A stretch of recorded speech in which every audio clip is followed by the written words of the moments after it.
Pas takimit që patën me kryeministrin në detyrë Albin Kurti, partitë jo shumicë dolën me kërkesa të tyre për formimin e qeverisë së re. Por, sipas njëseve të politikës dhe sigurisë, po vlerësohet se Serbia përmes listës serbe po e shfrytëzon momentin për të ndikuar te partitë jo shumicë për të krijuar ngërç politik.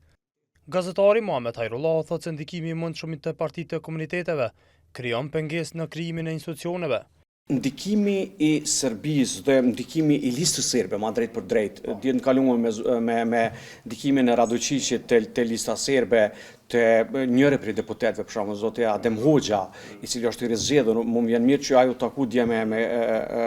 kryeministrin kryetarin e lëvizjes vendosje, po besoj që ndoshta ka ndruan, po çfarë do ndikimi i mundshëm i Serbisë në këtë situatë do të ishte ndërhyrja në